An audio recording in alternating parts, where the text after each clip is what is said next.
A great pleasure to welcome you all to this webinar on the 12th Ministerial Conference of the WTO, Expected Outcomes and the Path Forward. The event is being organized by ICRIER in partnership with the India Office of the KAS. This is the second in the ICRIER-KAS expert webinar series on reforming the WTO for the 21st century. The webinar series aims to highlight and discuss key areas of reforms to strengthen the effectiveness of WTO and adapt it to a changing world. You'll agree with me that India has been a big believer in multilateralism. It has a consistent track record of commitment to work responsibly in concert with our international community and in conformity with the established rules, norms, and the principles of multilateralism, including in the WTO. With the mission to link India with the world, ICRIER has been a flag bearer of free and fair trade in India since its inception in 1981. But unfortunately, the space we are operating in is shrinking constantly. India's faith in multilateral trade reforms is being tested. This is best evident in India's current stance to FTAs. Once a reluctant supporter of bilateral FTA, India is currently in the midst of simultaneously negotiating FTAs with as many as 8 different countries. That's because countries are questioning WTO's effectiveness in exercising its mandate. Restoring WTO's effectiveness requires deep deliberation, discussion, and exchange of ideas, things this webinar series is trying to promote. We are therefore bringing together policy experts, staff from international development organizations, and academic community around the world to engage in a wide array of issues related to the subject. Our first webinar, held in September, was on formulating new approaches to strengthen the multilateral trading system. The panelists included Peter Draper, Harshvardhan Singh, Ujjal Singh Bhatia, and Ignacio Garcia Bercero. The session was moderated by Professor Rupa Chanda from IIM Bangalore. Based on the discussion on the webinar, ICRIER trade team has brought together a policy brief on WTO reforms, which is currently available on our website. In today's webinar, our panelists will speak on the upcoming 12th Ministerial Conference of the WTO to be held at the end of this month. This ministerial comes on the heels of 2 very important international summits, the G20 and the COP 26. Both these global summits seem to have moved the needle, especially for India. Unexpectedly, India has taken a much more aggressive and liberal position at COP 26 than what seems to be the national consensus a few days back. Such a commitment involves significant policy reforms in trade and investment areas, and therefore, both in terms of style and substance, this augurs well for MC12 or the Ministerial Conference 12. For today's webinar, we have a very distinguished panel of speakers, which includes Mikic, former Director, Trade, Investment and Innovation Division from UNESCAP, Bangkok. We have Professor Abhijit Das, Head and Professor, Center for WTO Studies, IIFT, New Delhi. We have Stormy Miltner, Executive Director, Aspen Institute, Germany, and Antonio Fernandez Martos, Head of Unit Multilateral Affairs at WTO, DG Trade and European Commission. Our moderator of the session is Mr. Anil Padmanabhan, who has a vast knowledge on the subject and has been associated with several of our initiatives with ICRIER. So without using any more of your time, let me introduce our next speaker, Mr. Peter Rimmele. Peter has an impressive CV, a very distinguished career with the German government, and a very diverse work experience serving in several developing countries. He is currently the resident representative of KAS office in India. Our sincere and deepest thanks to KAS for supporting us in this very important webinar series. So let me turn to Peter to give the opening remarks for the session, and thank you all for your kind attention. Over to you, Peter. Thank you, Deepak. Your Excellencies, dear ladies and gentlemen, I consider it a great privilege to express my heartfelt appreciation on behalf of the India office of the Konrad-Adenauer-Stiftung, or KAS as it is known fondly, to today's distinguished panel and moderator, as well as to Mr. Mishra and Ms. Taneja, and to welcome our esteemed audience on the second, Deepak mentioned it already, it's a second webinar of the ICRIER-KAS webinar series on reforming the WTO for the 21st century. Today's excellent panel, which includes Dr. Mikic, Dr. Mildner, Mr. Fernandez-Martos, and Mr. Dash, will undoubtedly enlighten us with important first-hand insights into the WTO's functioning, or should we rather say not functioning in the moment. Let's maybe just describe it as shortcomings and remedies. Projected outcomes of the 12th meeting हो रही है ना, online meeting, उसके थोड़ी देर बाद आती हूँ. What? Peter, please continue. There was a distraction. Yeah, ladies and gentlemen, we are less than a month away from the WTO's 12th Ministerial Conference in Geneva. C12 comes at a crucial juncture in the recovery of world economy and trade. With inducted contraction, as according to recent WTO estimates, world trade volumes are expected to grow by almost 11% in 2021 and by almost 5% in 2022, and thus will above the growth path that preceded the COVID-19 pandemic. These trends make international trade a key driver for many economies, effectively compensating for the persistent weakness of domestic demand within many nations, thus demonstrating once again the importance of intergovernmental organizations such as the WTO, which is fully functional, could help shape global trade for the mutual advantage of all nations. Yet, as we approach the convening of MC12, WTO is facing a severe crisis of legitimacy that is shaking its foundation on several fronts.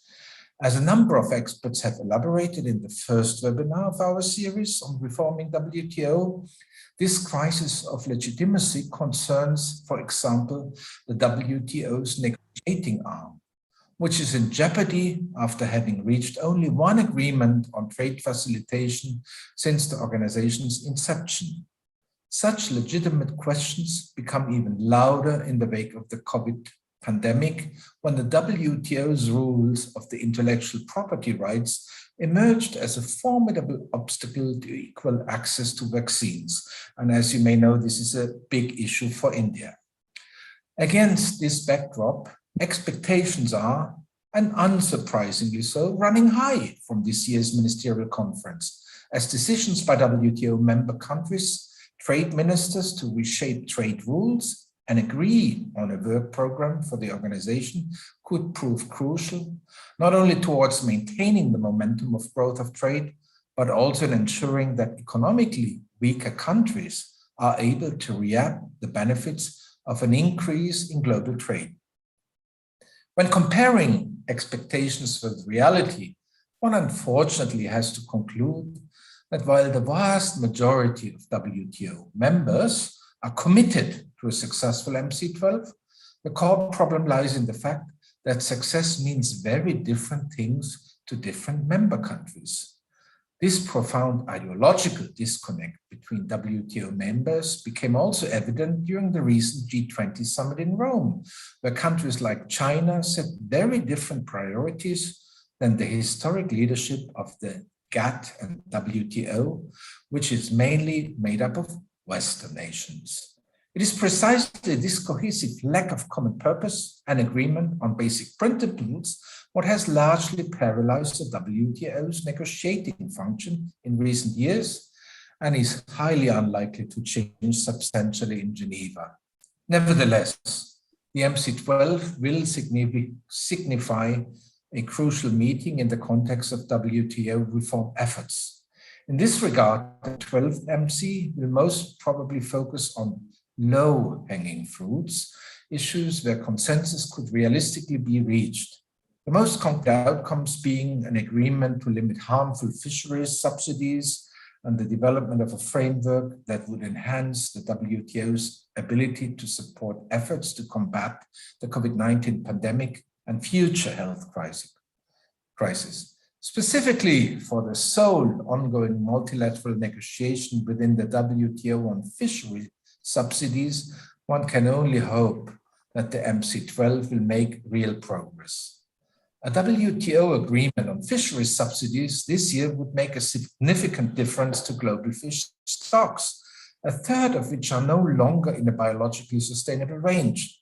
It would also meet SDG target 14.6, albeit a few months late, of the 14th of June, albeit a few months late. Of greater symbolic importance, however, is that it would be a sign that WTO members are still serious about their founding goal of sustainable development and are still able to negotiate multilateral agreements and respond to global challenges. Personally, however, I would be cautious about the positive prognosis, given that negotiations on fisheries subsidies have dragged on already for 20 years, and many countries are still trying to circumvent the proposed regulations.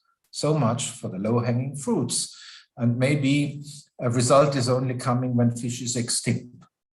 On the cynical note, it's now my great honor to pass the baton into the highly capable hands of the moderator of this webinar, Mr. Padmanabhan, and have the pleasure of listening to today's very diverse panel, filled to the brim with insightful experts. The floor is yours, and please give us some hope in this webinar. Thank you, Peter, for a very candid and succinct summary of what lies ahead, the difficult terrain ahead. And thank you, Deepak, for the nice intro you handled in the front. And Nisha, thank you for having me here. So, as both our speakers have already set out the agenda before us, it's extremely tricky and complex terrain that we are going to negotiate. And there's a clear buildup of enormous pessimism and dumbing down of expectations ahead of the 30th meeting. So but the run-up is a bit mixed. So you have United States, which is back in the tent, and the USTR's remarks after she took over, and she was in Geneva last month. So she made a very interesting statement. I'll just read it. She said, the Biden-Harris administration believes that trade and the WTO can be a force for good that encourages a race to the top and addresses global challenges as they arise. I mean, they're the right words, and it's just now to walk the talk. On the other side, we had this India's very bold pledge at COP, which Deepak alluded to, in which India has agreed to make very serious compromises on how it wants to approach its commitment to a green world, which the implicit suggestion within that change of stance is that India is looking to renegotiate its strategic position. In the past, it has acquired a reputation of being a deal breaker. Now it seems to suggest that it is willing to be inside the tent and be part of the solution than look from outside inside. So, I mean, I presume it augurs that. We will know very shortly. Then on the downside, you have this geostrategic realignment that is underway, with largely a fallout of the differences between the United States and China. And these are things which can just simply derail talks, which is an unknown variable at this point. And of course, you have the recent history of tariff spats between member countries.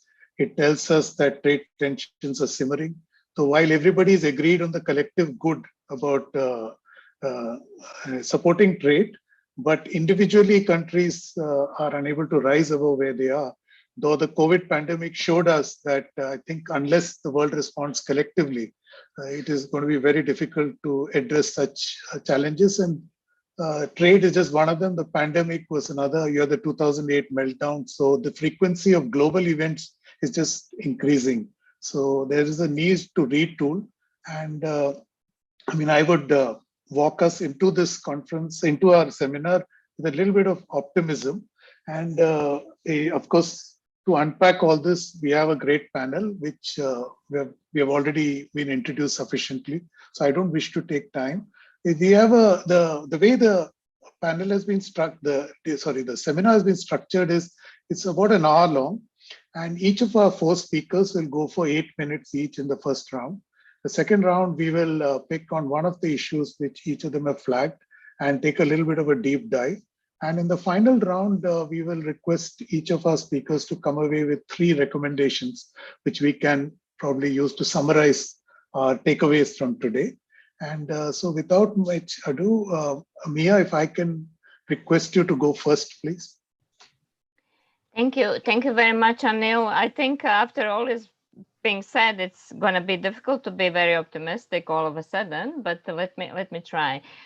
Before I go into it, I would like to thank ICRIER, which has been a long-standing ArtNet institution, and Konrad-Adenauer-Stiftung for the invitation to this expert webinar series on reforming WTO for the 21st century. As said, today's session is focused on MC12, and I was given the task to briefly introduce the issues that have been floated around as possible candidates to come into the outcome from this ministerial conference. Before, when I was sort of structuring my points, I was planning to say a little bit more about the global environment that has preceded pandemic and the pandemic years, but thanks to Peter, he has already informed us about that. So I'm not gonna use that time to repeat it, except to say that the years before the pandemic were not a good and great years for trade. So when we are comparing the successes of the revival of trade in 21 to that period, we are also not, taking the base that is exceptionally high in terms of trade performance or investment performance for that matter. But that's another set of topics that maybe in our discussion we may take up as well. But going to the ministerial conference, as everyone knows in this audience, which is very knowledgeable, I feel almost embarrassed to talk on my own here. But anyway, let me make it the introduction, and then everyone will pitch in a little bit. So the ministerial conference is the highest decision-making body, the change setters for the WTO, and for the WTO's 164 members. And as we know, at the ministerial conference 11 in 2017 in Buenos Aires, we came into the situation where there was no agreed final declaration that is customary sort of ending or the overall outcome from such high-level decision-making body. And that actually set the path for the work in the WTO in a slightly different way that some commentators would take as a more complicated, more difficult for a number of developing countries that were sort of really wedded to this initial sort of structure of the WTO based on a single undertaking and the appreciation of most favored nation sort of principle throughout all of the activities and the ways of negotiations. So instead of that agreed declaration, what MC11 ended up with was a number of decisions and then number of new initiatives that came to be called joint GSIs, joint statement initiatives, and they have introduced a sort of further negotiations on the various areas that were some of them were part of the work program, regular work program in the WTO, but some were not, and actually some the investments were part of the Singapore set of issues that were parked as, on a side and were never actually put at the center of the work of the WTO, including in the Doha. So what that meant is that the complications in terms of this negotiating sort of pillar that Peter mentioned, as when paired also with the non-functioning pillar, judiciary pillar, that became defunct because of the USA refusal to appoint the judge at the appellate body. I think most recently they refused to do so in, on the 47th time in a row, actually made the whole system quite wobbly, and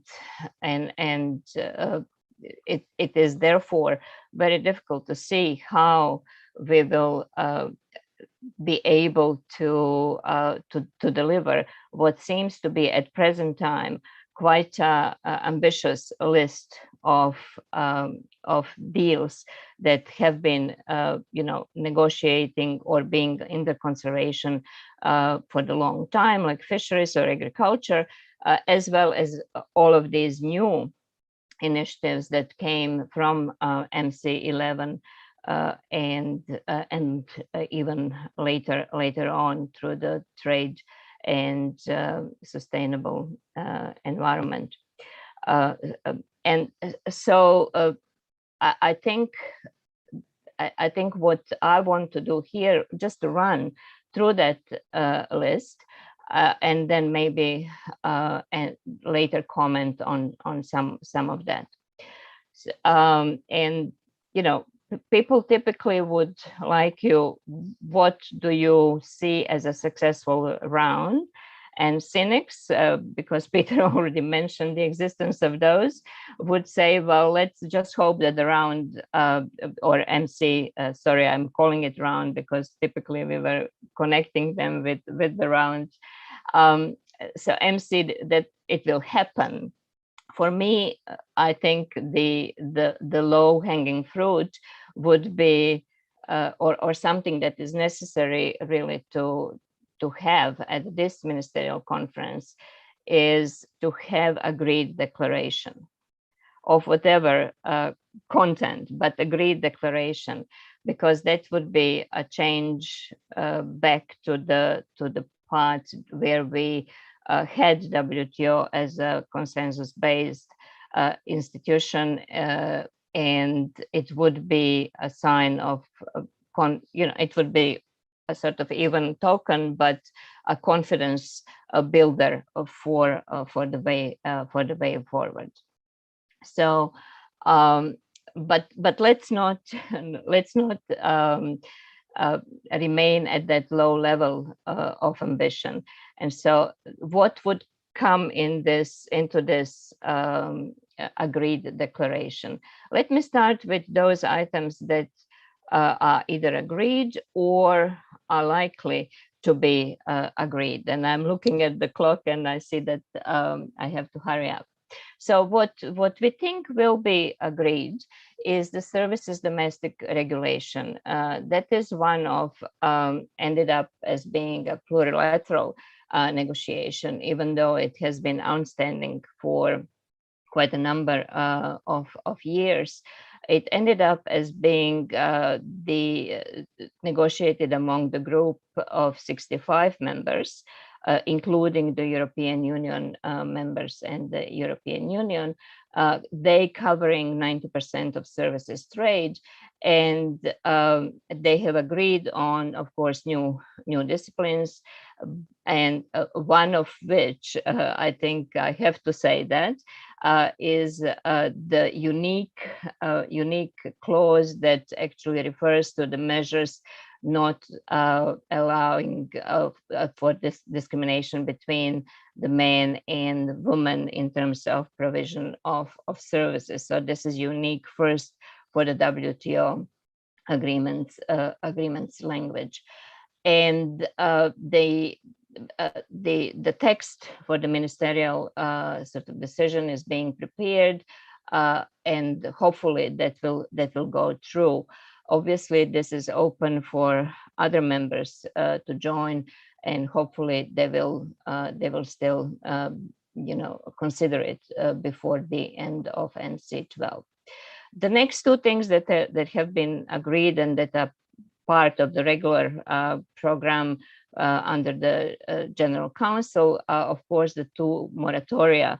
One relates to the decision on non-violation and situation complaints in the area of intellectual property that has been ongoing thing, and so it is again being confirmed that the discussions will continue, and before MC13 maybe something else will come through. The same thing was agreed on e-commerce moratorium.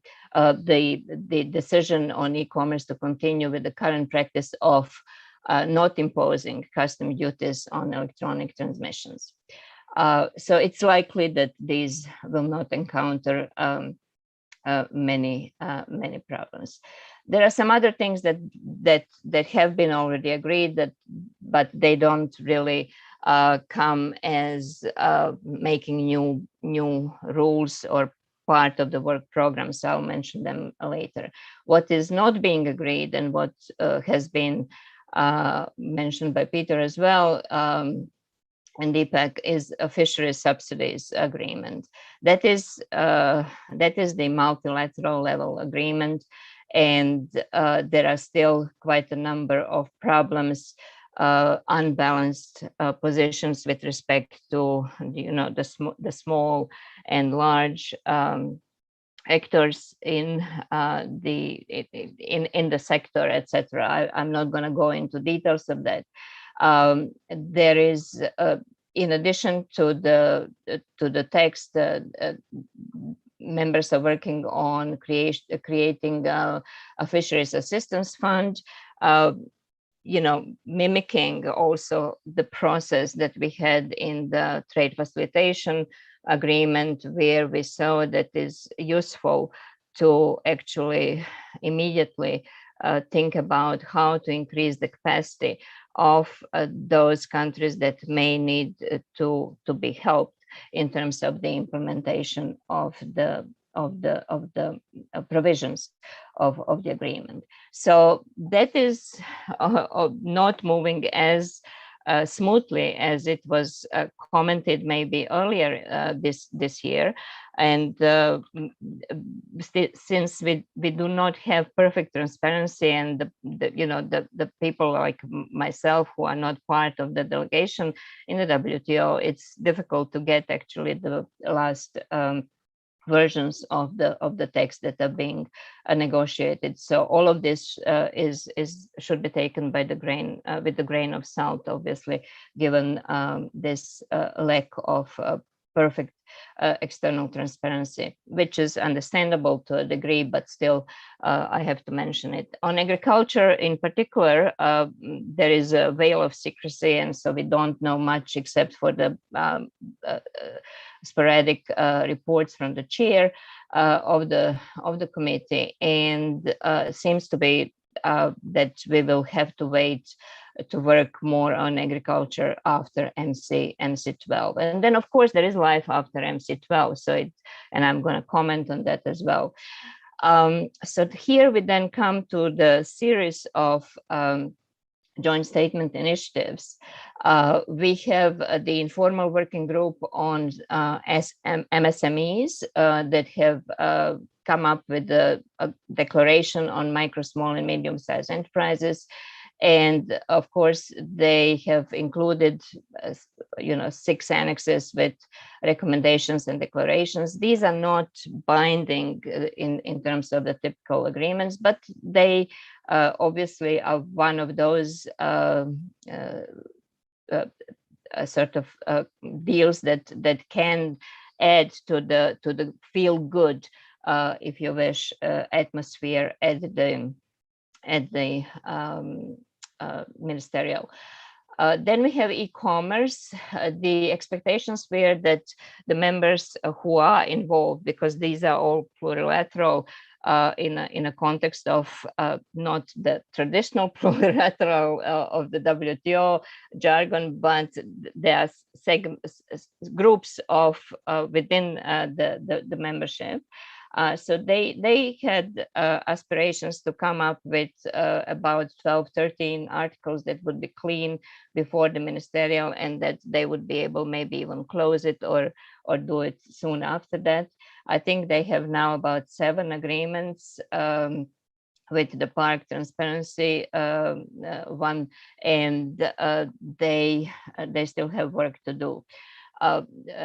This agreement, of course, also, as the others, have the sort of parts dealing with the development and helping developing countries with the implementation, bridging the digital divide, and actually being able to increase the capacity to implement the new rules on e-commerce. We can discuss maybe details later on. Then we have one that is, as I said, some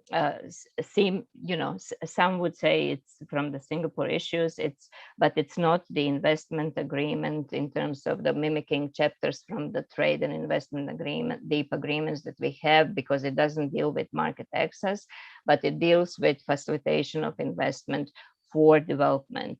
And so the draft, the joint ministerial statement by the Friends of the Investment Facilitation for Development is being prepared, and hopefully that will enter into this overall declaration. Then we have, as a new achievement, if you wish, we have again not released but leaked text of the draft ministerial statement for the trade and environmental sustainability structure discussions that were most recently joined by, I think, Colombia, US, and China.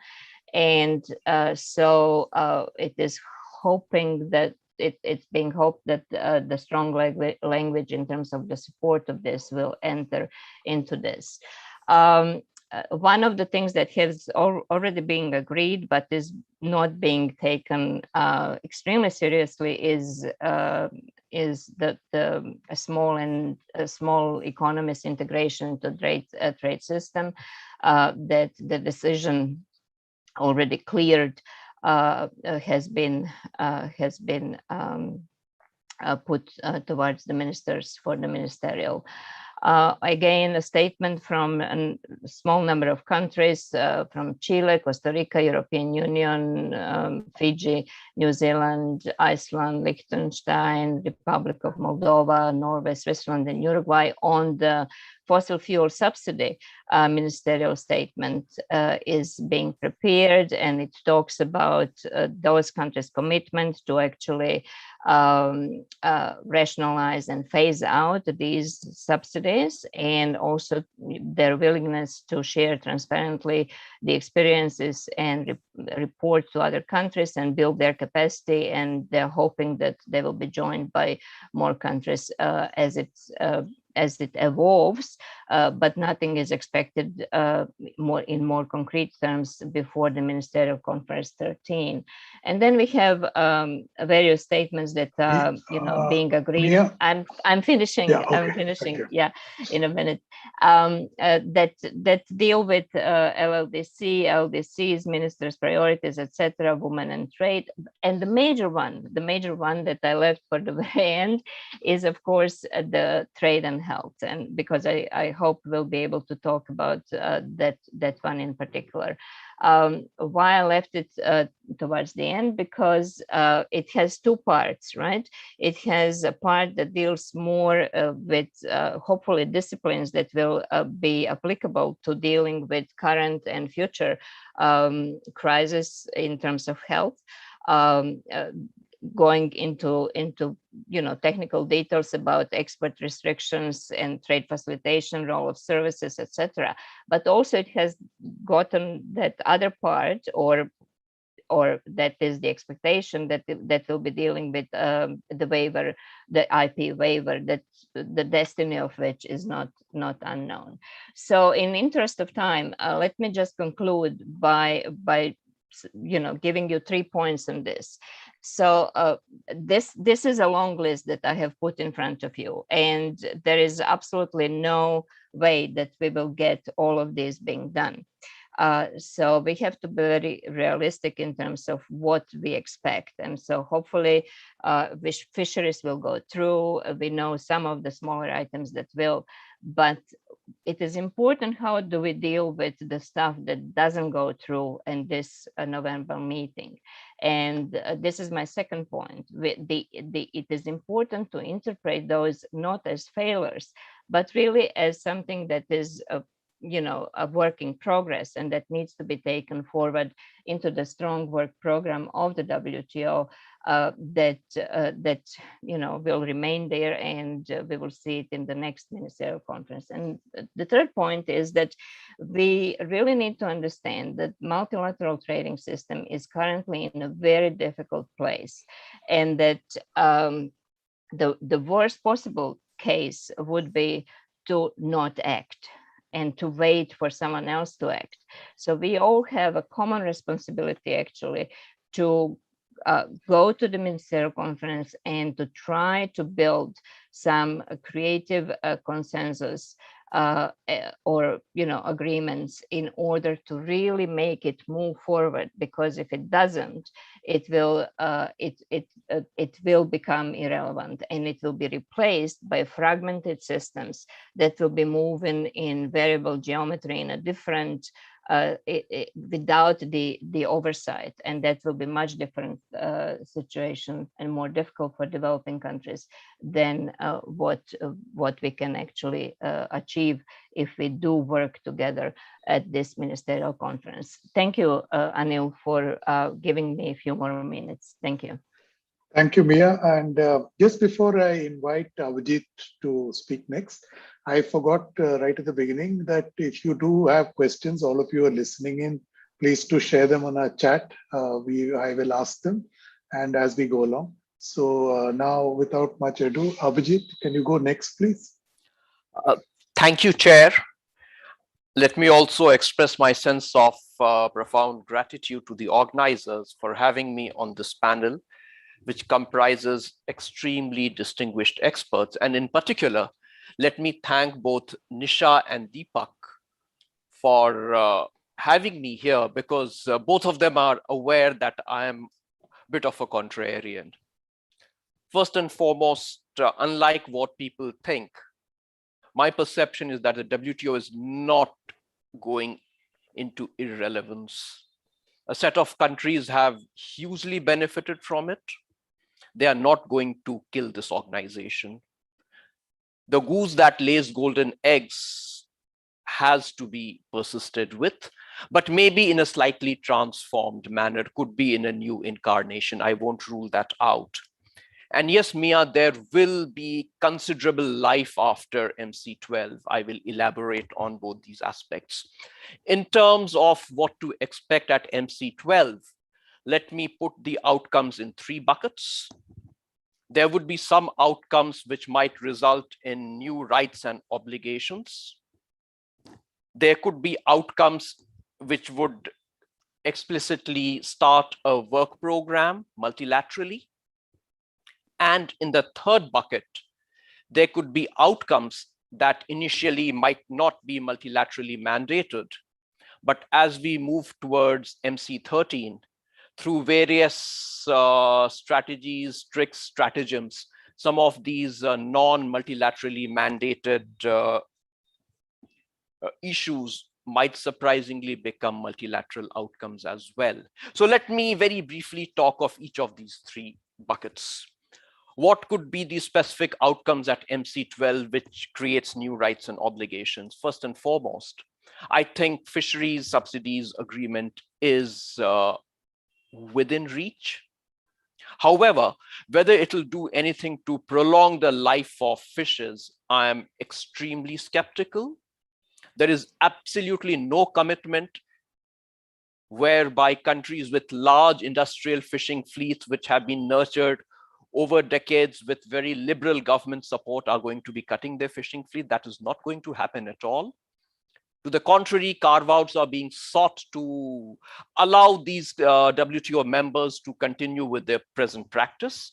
So yes, we are likely to see an outcome on fishery subsidies, but that is not likely to prolong the life of fish in some of the most endangered species.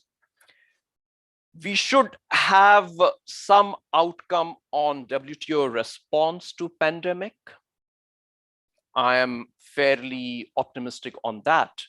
But how the process has moved forward reminds me of what Pascal Lamy mentioned after Cancun collapsed.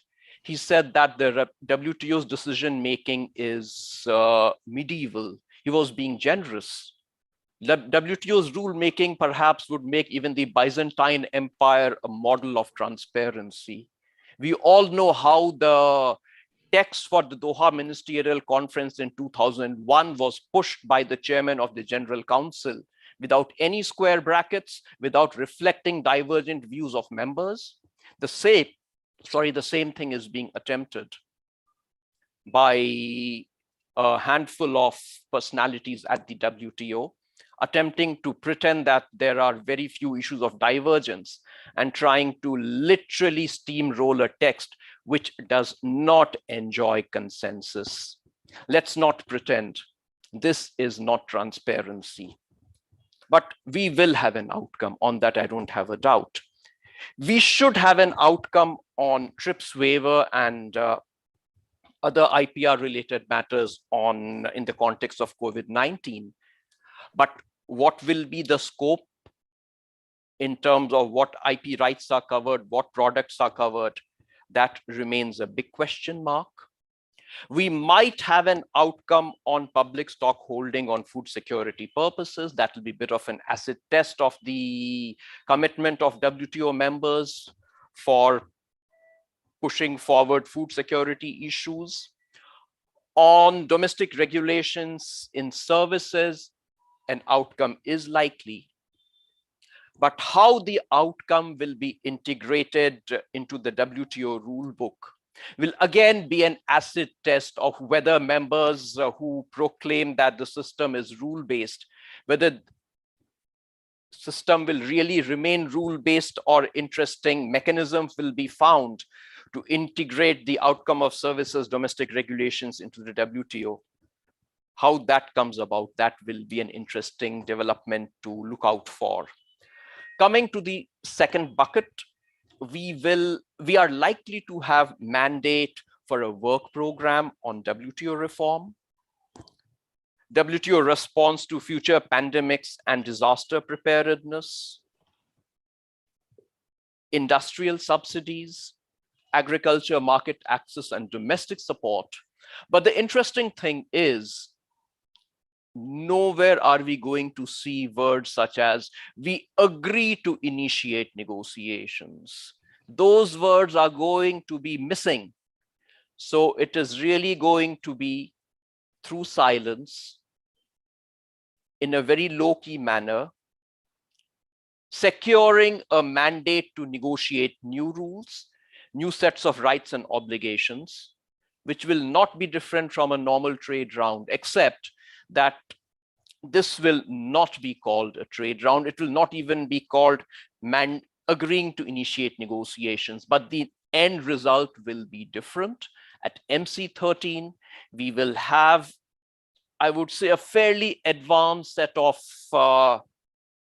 new rules up for adoption by the WTO membership. And in the third bucket, are set of promises for work program amongst a subset of WTO members, and these would perhaps center around trade and sustainability, an issue of supreme importance to the European Union. But surprisingly, European Union has remained rather silent, rather in the background when it comes to trade and sustainability, ESSD. Then we could have some outcomes on trade and gender, trade and MSME. Of course, these would not be multilateral outcomes. But the biggest challenge to my mind at MC12 will be, how should these outcomes, which are not multilaterally mandated, how should these outcomes be referenced or referred to in the ministerial declaration? Let's bear in mind that the ministerial declaration has to be an outcome which articulates the perspective of the entire WTO membership. So would the entire WTO membership acquiesce to giving some legitimacy to these plurilateral initiatives by acknowledging them in the ministerial declaration? For me, that would be a very, very interesting development to look forward to. I'm going to stop at that. I hope I have been sufficiently provocative to hear more perspectives. And of course, in the next couple of rounds, I will elaborate a bit further. So at this juncture, let me stop and thank all of you for your kind attention. Thank you, Abhijit. Thank you also for staying in the time. And yes, you have been provocative. I'm sure your colleagues will share their sentiments and thoughts and take the conversation forward. Now, if I may request Tommy, can you go next, please? Yes, thank you very much. These were already two presentations which were extremely comprehensive. And I want to agree with Abhijit that the WTO is absolutely still very relevant. And I'm a big fan of the WTO, so I certainly hope that I think the window of opportunity we do have, at least in parts, at the upcoming ministerial meeting will be realized by the members. Because, as we often say, if the WTO didn't exist today, we would need to create it, but probably we would fail to create it. So we need to really put a lot of effort into it to keep it functioning and to make it more functioning in the areas where it's currently not functioning so well. So having gotten that out of the way, my big support for the WTO, let's take a closer look at the different issue areas. And I would like to repeat also a few things which Mia already said. So I see, I do see quite a few issues and problems in all three pillars of the WTO, the negotiation pillar for creating the rules and liberalization, the monitoring pillar, which we haven't talked about that much yet, as well as the dispute settlement pillar.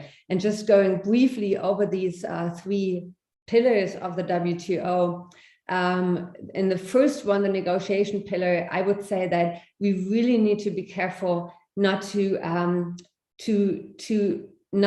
move into irrelevance of the WTO. I think it is very relevant, but its rules need to be adapted to how global trade looks like.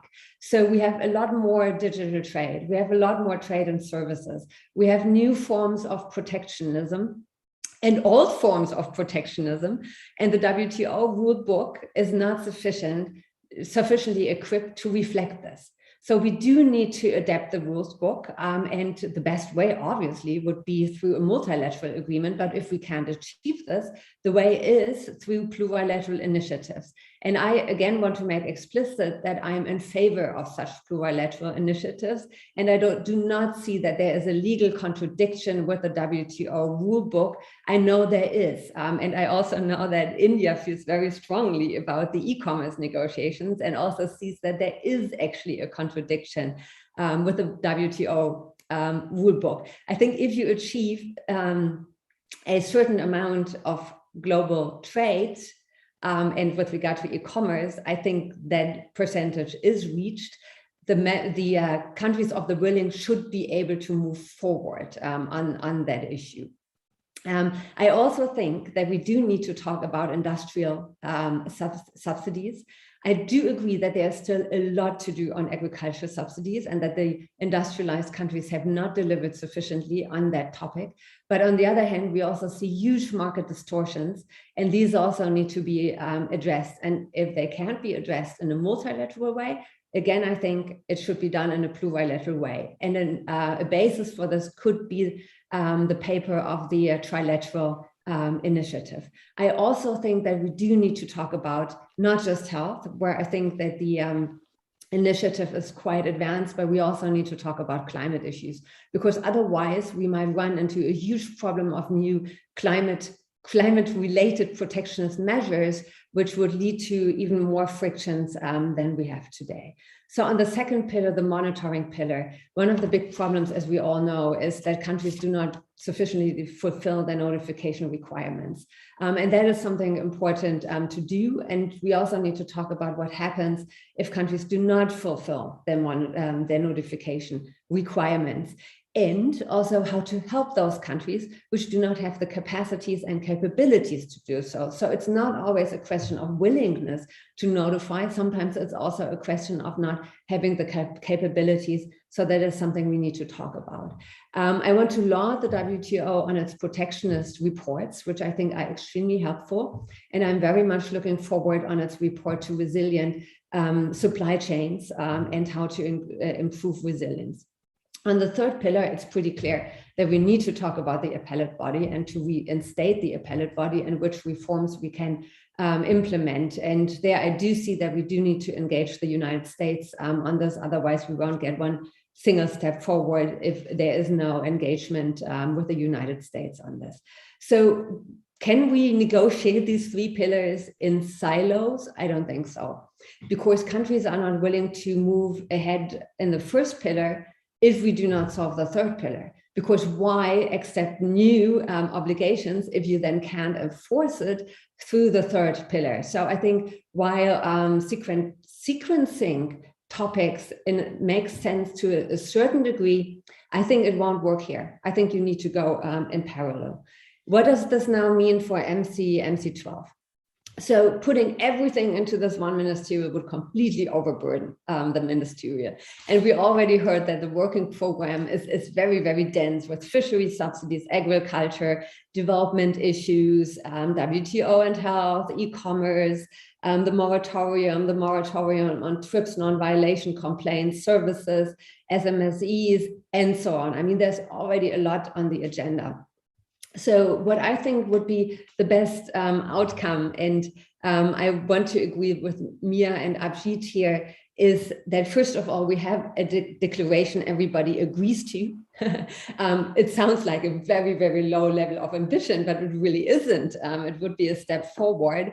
And even if some of the language is going to be vague in there, I think it would be a great sign if there is one final declaration.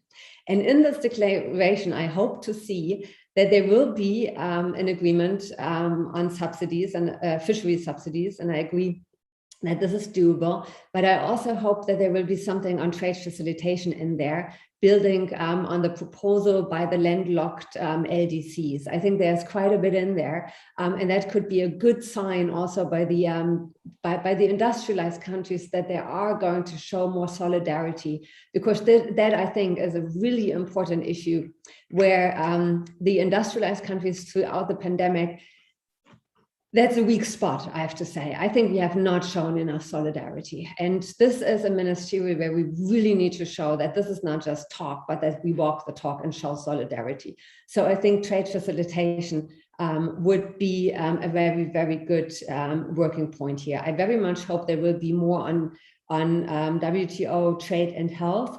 And then I also hope that there will be an agenda for a work program, not a future round, not a single undertaking, not a we all agree on that we are going to do, but that the important issues are going to be named in this declaration. And that I think is health, that I think is the environment, that I think is again agriculture, and I think it is subsidies for industrial goods, industrial subsidies. Also, the dispute settlement procedure. And I think that needs to be in there as a sign. And it would be, I mean, with regard to the last point, I really, really want to see that every country agrees on it, and not that it is named in a sense, oh, and then we also need to talk about dispute settlement, but that there is an agreement on that as well. And with this, I stop. You heard there are lots of hopes. I think it's not going to be just hopes, but that there is something very concrete coming out of this ministerial meeting. Thank you, Stormy, and thank you for re-injecting optimism into the tenor of our conversation. And now, last but not the least, Antonio, can you go next, please? Yes, many thanks. First, like the previous speakers, let me thank ICRIER and the Konrad-Adenauer-Stiftung for their invitation. This webinar is as timely as it gets. With just a few weeks to go until the ministerial, and everything still very open. I mean, I think that has been something coming out very clearly from the previous speakers' interventions. Perhaps before I get into how we are preparing and what we think could come out of MC12, let me briefly make a more general remark about the WTO and the multilateral trading system, just to recall that the EU has put the WTO at the center of its trade policy as a key priority. We think it is a good moment for that. We have had comments about the sort of the geopolitical realignment that is happening. China China generally comfortable with where the WTO is right now, but the US administration, the new US administration, are more comfortable as well with multilateral organizations and institutions, but they will still want those institutions to deliver. And I think we need to bear that in mind as we go forward.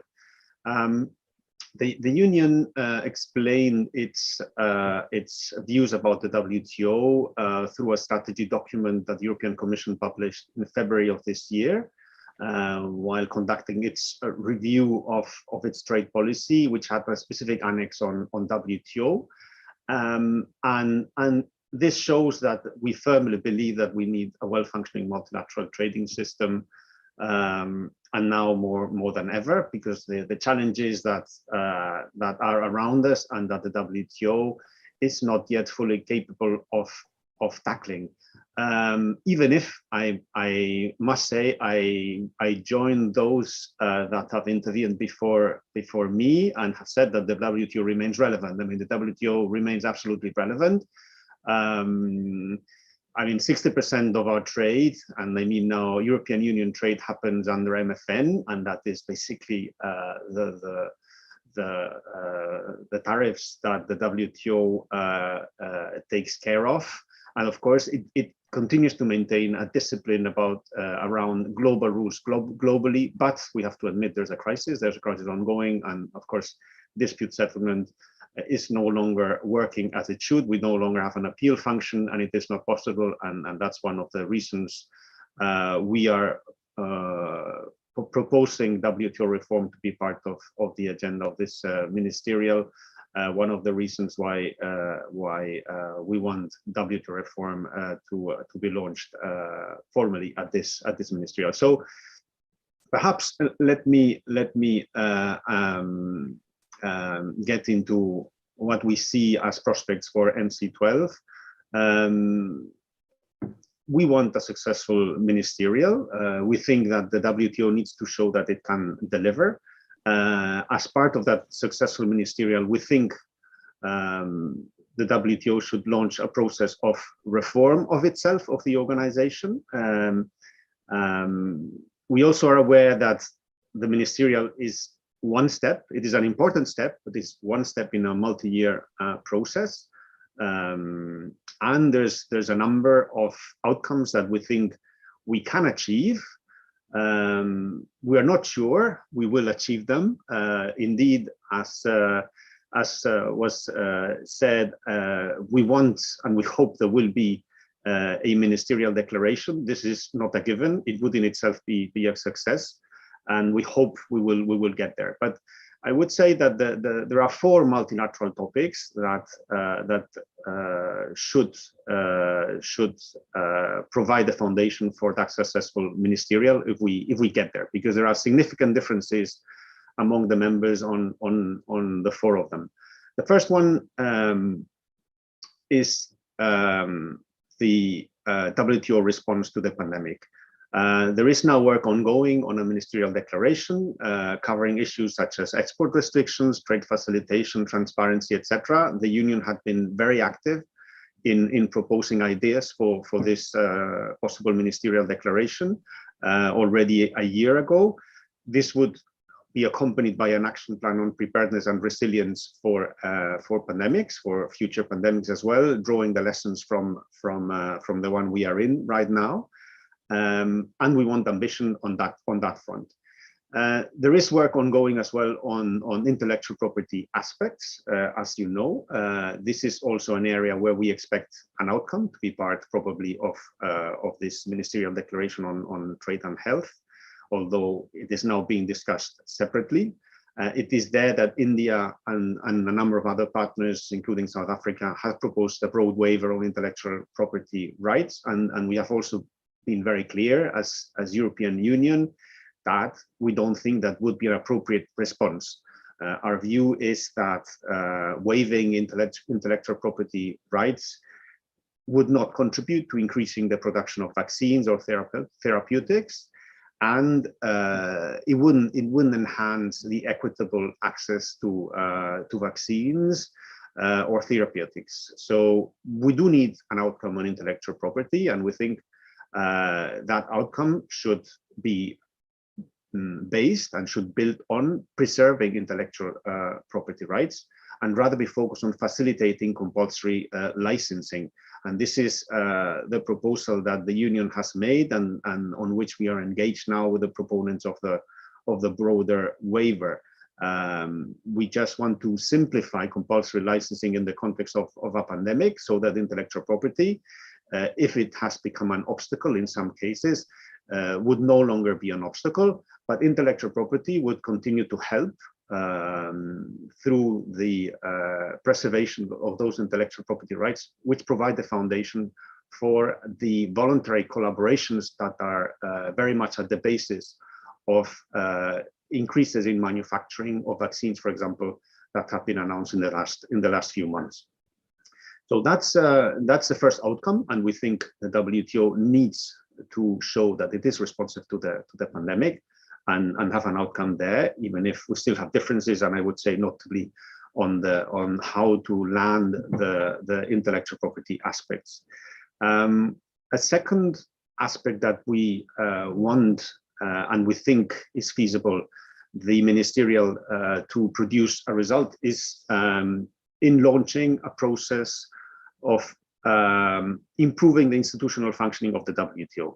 The idea is to improve its effectiveness as a multilateral institution.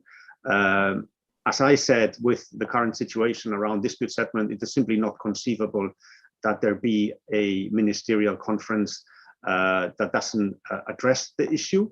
Of course, we are not expecting and we are not proposing outcomes already at this ministerial, but rather just the launch of a process that would look at the 3 main functions of the WTO, including dispute settlement, but also monitoring and deliberation and the negotiating function, to make recommendations after an open and inclusive process by the next ministerial. So that's our idea. And we hope on those 2, so trade and health and WTO reform, at least we know where we could land in the ministerial, even if, as I said, things remain difficult.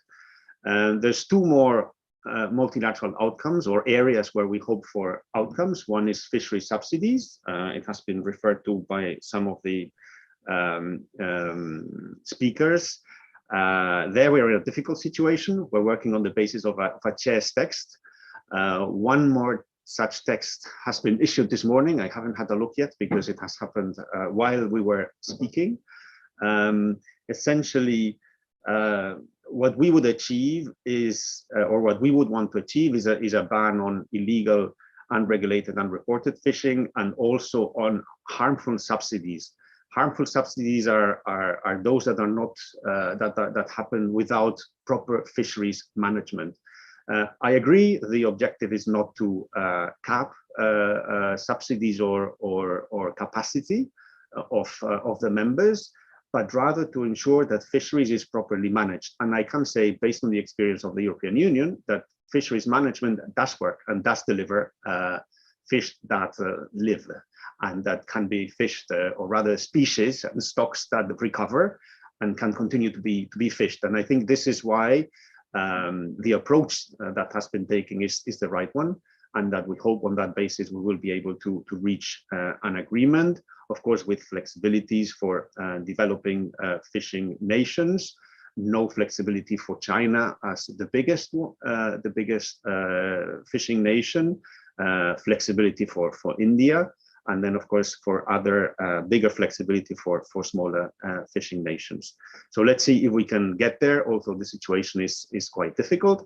And finally, as a fourth multilateral topic on which we think there should be and there could be an outcome, but the situation is also difficult, agriculture. The EU is interested in further agricultural reform. We have reformed, we want others to reform as well, and to move in the direction, as far as domestic support is concerned, of non-trade distorting support. Everything is up in the air. We have to admit the process is being complicated. There's also an important topic for India, public stock holding, which conceptually is linked to domestic support, but we think that indeed that there might be some homework coming out of MC12, and this is what we're aiming at, essentially work programs that would cover trade distorting domestic support, that would cover public stock holding for outcomes by the next ministerial. In conclusion, on the multilateral front, I would say we need to agree on a response to the pandemic at the WTO. This is critical for the credibility of the WTO. We need to launch WTO reform because the WTO is relevant, but it risks drifting into further irrelevance progressively if it is unable to tackle the challenges of our days. And we need to do that now, not least because we no longer have a proper dispute settlement mechanism. And then we have challenging talks still before us on fishery subsidies negotiations, which we hope we will still be able to conclude. And then on what sort of work program or programs we can agree in agriculture. 2 words on plurilateral outcomes. They have been referred to as well. I mean, services domestic regulation indeed could be concluded by the ministerial. We think this is perfectly in line with WTO rules, including how the participants in that plurilateral initiative intend to incorporate that under the WTO, essentially through the scheduling of additional commitments that would then apply on an MFN basis, and that would basically improve the regulatory framework for the benefit of all. So I think that's how we would anticipate that to happen once the negotiations are concluded at MC12. We will see progress on e-commerce, we will see progress on investment facilitation. There will be new plurilateral initiatives as well launched in the field of environment and climate. Unfortunately not, we fear, on industrial subsidies, although we agree that's one of the areas which the WTO needs to tackle in order to remain relevant. It needs to deal with problems that so far have been identified, but that the WTO is not properly addressing. So that is what I would say in my first 8 minutes. I don't know how long I have been, but that's basically what I wanted to cover. Thank you very much. Thank you, Antonio. Thank you all our 4 speakers. It's just that we have overshot our time. So I will just retool our game plan a bit so that we can stay within the limits of our schedule. So yeah, there are a lot of questions coming in. And so I thought I'll shift to the questions and then we can come back to our panelists later to extract the takeaways. So there is Antonio, since I thought I'll address it to you, since you did address the point about the pandemic response of WTO and the pandemic is very critical. And you did allude to the issue of IPR. So there's a question from Kanupriya from IIFT. She says that while some of the common grounds, especially on IPR, given the post-pandemic realities, are expected to bear fruits at MC12, it is best to remain skeptical on issues of public stockholding and of food security purposes. So can you elaborate on what are the way forward on this issue of IPR raising? What are the concrete takeaways? What are the kind of waivers that the world can expect on the issue of TRIPS?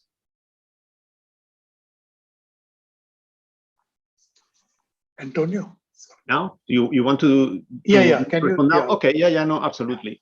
So essentially, what we are proposing is a way forward on compulsory licensing, because we think this is what would ensure that intellectual property remains a response to this pandemic and to any pandemic. Intellectual property has shown that it is a key pillar in the response to any pandemic, because we have been able, the world, if you want, has been able to deliver vaccines in record time, therapeutics, diagnostics, and it has also extended manufacturing across the world, and is in the process of doing so. And this has happened on the basis of voluntary collaborations that require intellectual property frameworks to be in place. At the same time, the European Union is fully aware that there might be situations in which voluntary collaborations are not enough, and then governments need to intervene, and we fully agree with that.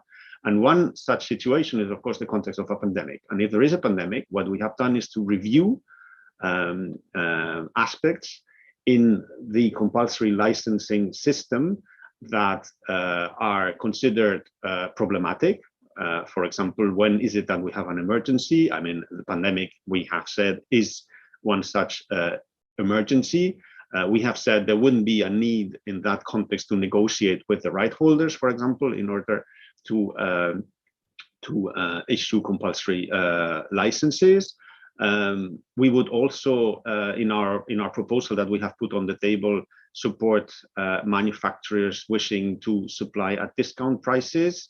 We would also have a single notification by exporting country to speed up production that would be destined to a country not having manufacturing capacity.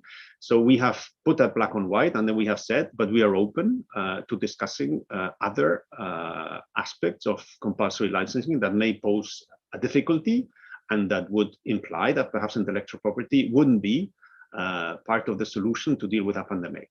And we are right now engaged in discussions with notably South Africa on this. And we have a number of ideas as to how we could further simplify compulsory licensing to ensure that it can be part of a solution. We believe that, and I said that at the beginning, that the risk that we go for a waiver of intellectual property is that we generate uncertainty in an area where we cannot have uncertainty if what we want is to increase manufacturing, not to put existing collaboration arrangements at risk, but rather allow for an increase in manufacturing and for a more equitable distribution of vaccines and therapeutics. So that's in a nutshell what we are proposing, and that what we would hope to see in a landing zone on intellectual property that would be part of the outcome of the ministerial on trade and health. Thank you, Antonio. Abhijit, would you like to jump in with a quick intervention on this or a comment? A very brief comment with due respect to Antonio. Our own assessment is that the proposal of the European Union on compulsory licensing adds very little to what already exists in the WTO rule book when read with the 2001 Doha Declaration on TRIPS and Public Health. So we do not think this is adequate, and it will just not even be touching the problem at the fringes. From our perspective, the right way forward really should be a temporary waiver. By definition, generally is temporary. So a temporary waiver of IP rights. I'm going to stop at that. Thank you. Antonio, would you like to respond? Or I mean, I would just say we know that India's proposal is for a temporary waiver, but we have not yet had an explanation as to how a waiver of intellectual property rights would actually help fight the pandemic. I mean, the analysis that have been conducted about where the challenges are, where the bottlenecks are in order to fight the pandemic, I don't think I've identified intellectual property as a problem, and we rather see risks in that approach rather than benefits. So, and we are still waiting to see if we can get a clear explanation as to how a broad waiver of intellectual property rights would help rather than perhaps risk being counterproductive. Just that. Thank you. Thank you. There's another question from Mr. Roy Chaudhary. He's saying that would there be any deliberation in the EU Commission pushing for the world's first carbon border tax, and what is the likely outcome? Antonio, either you or Stormy, could you take this question? So I'm not sure I fully understood, but I think you were talking about CBAM. That's right. So the border, the carbon border adjustment. Of course, this is not really connected to the ministerial.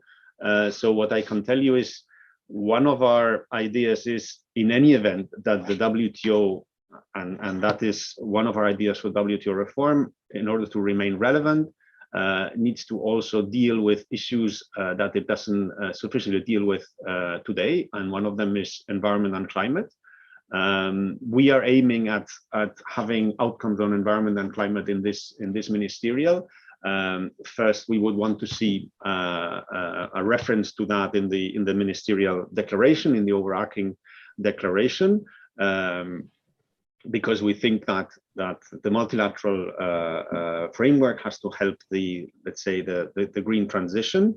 And on top of that, there's 3 potential plurilateral outcomes: one on environmental sustainability, so essentially how trade-related policies can best contribute to climate and environmental objectives; one on plastics pollution as well, and another statement on fossil fuel subsidy reform. We are co-sponsors of the 3, and we hope we would have good participation in those 3 plurilateral statements, including ideally the US, China, and a significant number of other partners. CBAM, of course, is a different question. CBAM is there basically to help the Union meet its Paris Agreement commitments and to prevent carbon leakage. That's its purpose. It has been designed with great care to ensure WTO consistency. So this is something we were aware of from the beginning, and one of our key objectives.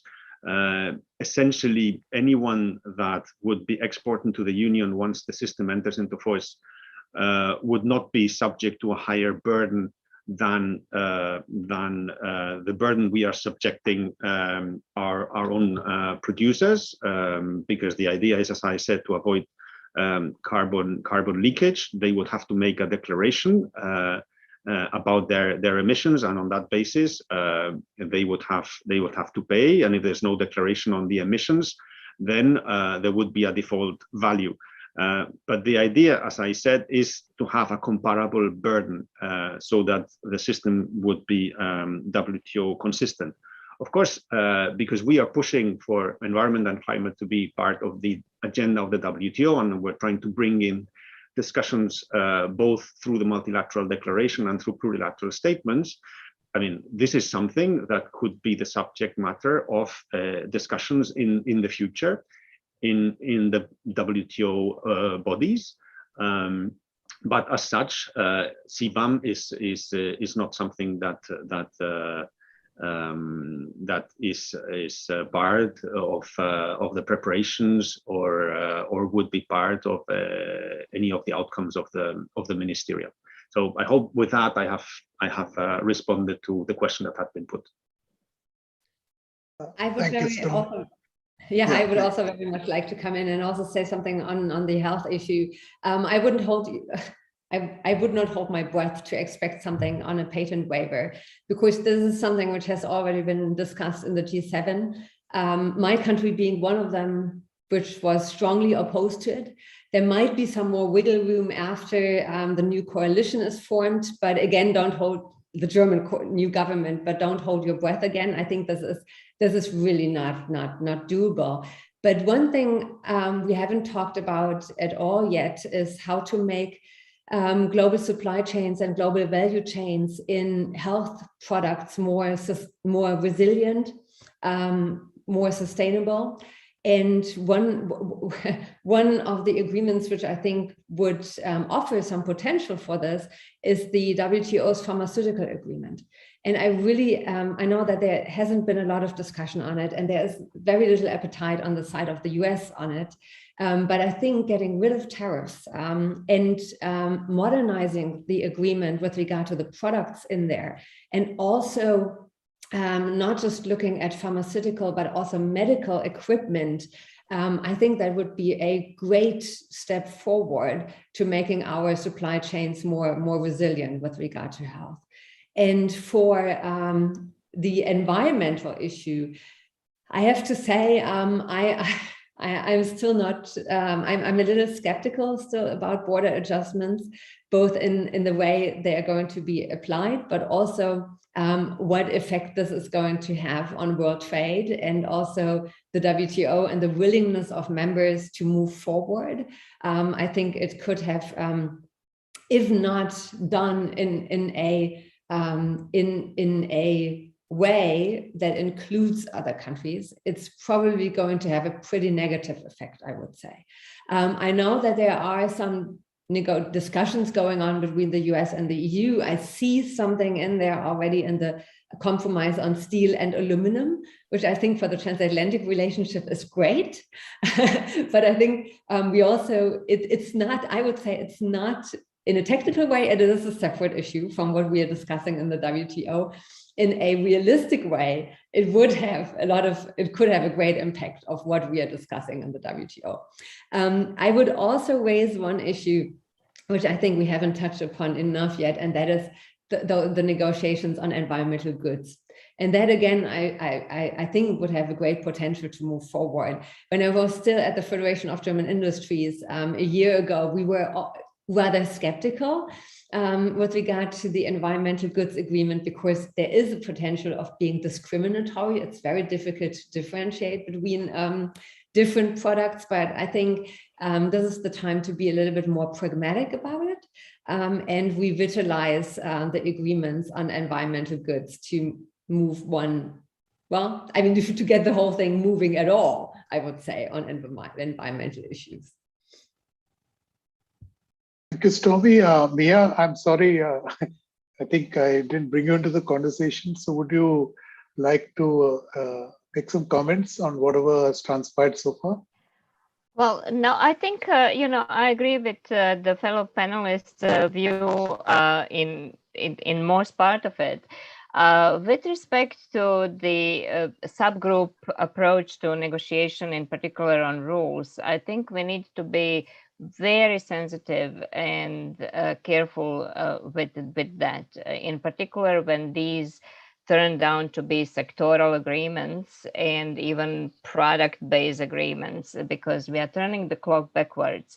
And if we do not make a special care of leaving these open to the other members to join at the relatively fair sort of entry price, then we will be fragmenting the system, and we will be really turning the clock back and making the whole system not development friendly, I would say. I also wanted to say that what needs to be discussed rather urgently, in my opinion, is the role of the Secretariat. And how they can actually facilitate much better the work of the member countries, because at present time, I think even though they sometimes do have resources, they are limited in terms of what they can do in terms of putting in forward the proposals that may be actually seen as more acceptable than if they are put by certain members, etc. So let me stop there, because the discussion is very interesting, and then obviously there are many questions related to India that I don't dare to start answering. Yeah, thank you. Yeah, this actually, the questions are coming in fast and furious. I'm not sure whether we'll be able to go over all of them, but because we're now in the final 5 minutes or 7, 8 minutes that we have left. So what I'll do is we'll fast forward to round 3, where we had requested each of you to share 3 takeaways. And very briefly, if I'll reverse the order, I'll begin with Antonio first, and I'll come to you, Mia, last. So Antonio, if you could go first, and very briefly, 3 takeaways.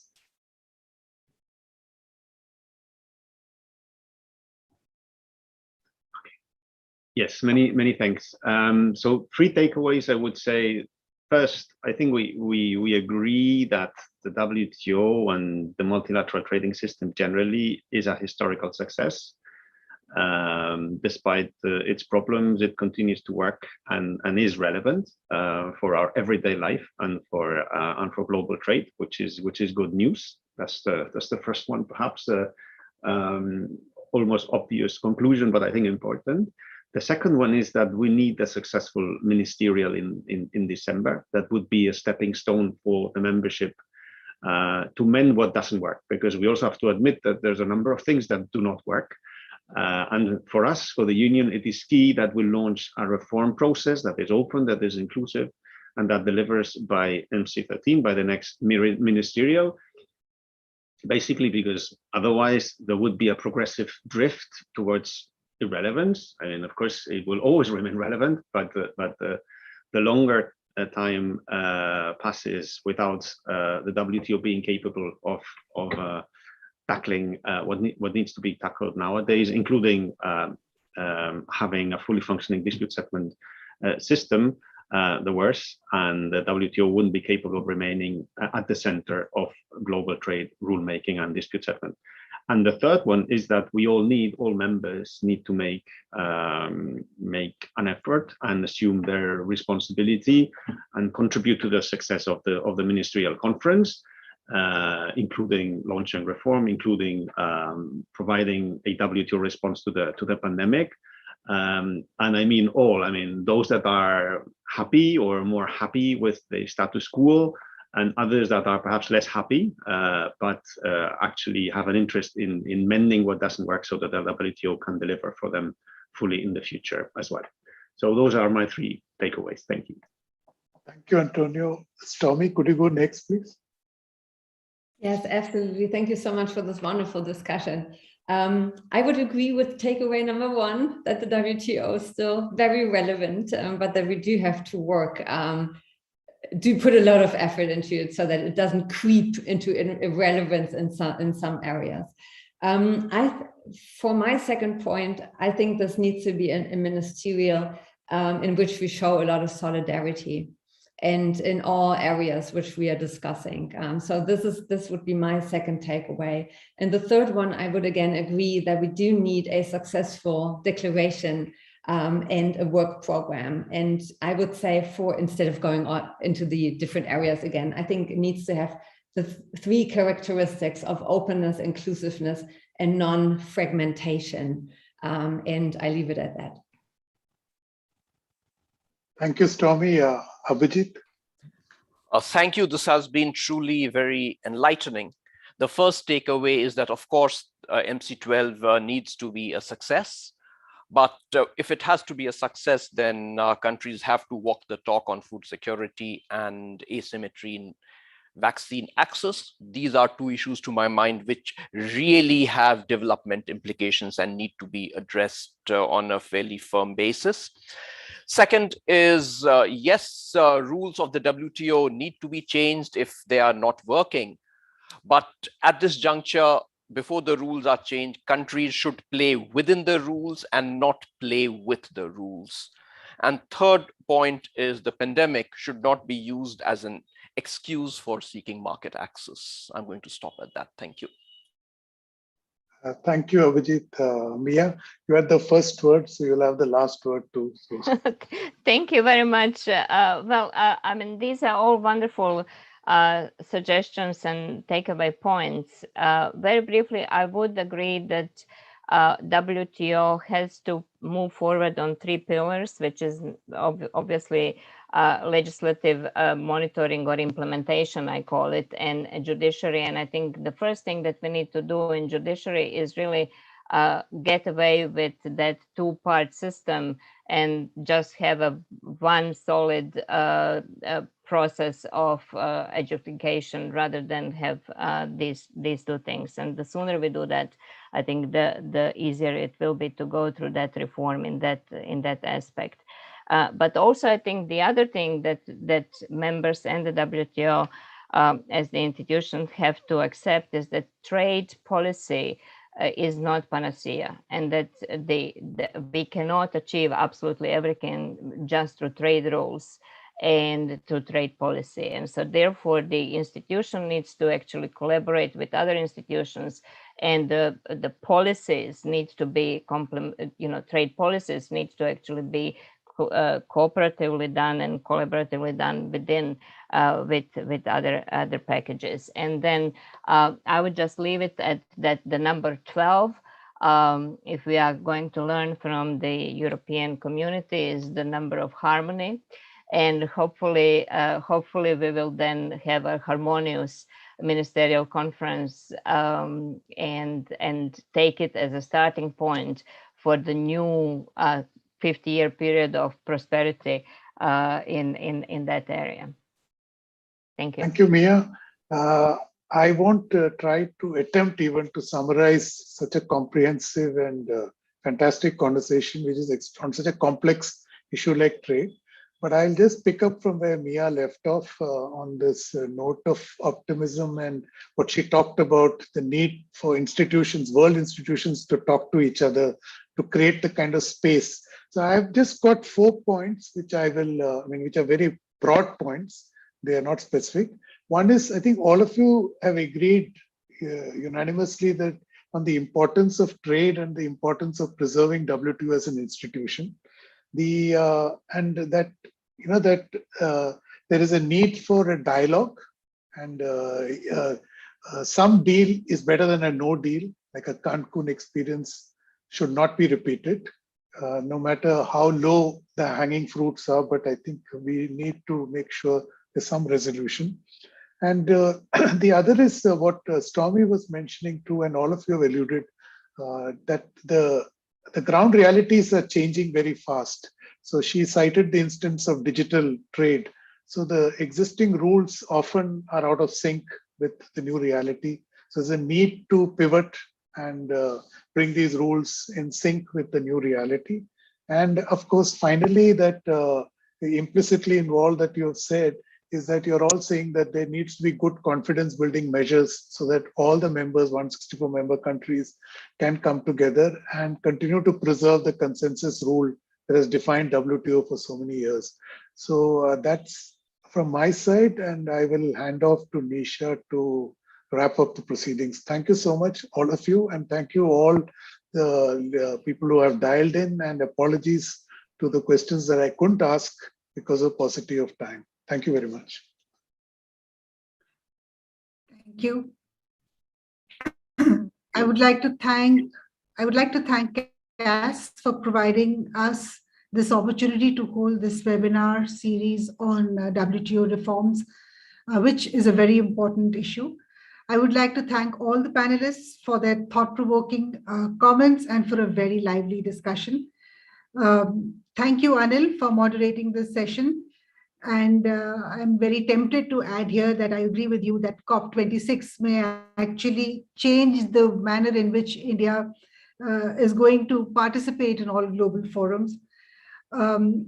I would also like to add that I really enjoyed curating the webinar series, and a special thanks to all the panelists who agreed to having the pre-conference discussions. And this took a lot of their time, but added enormously to the quality of the discussion today. I would also like to thank Ambassador Ujjwal Singh Bhatia, who's not here on the panel, but who has been advising us on the series and has been really taking us through all the intricacies of the WTO and has really simplified it for us. So thank you, Ambassador Bhatia.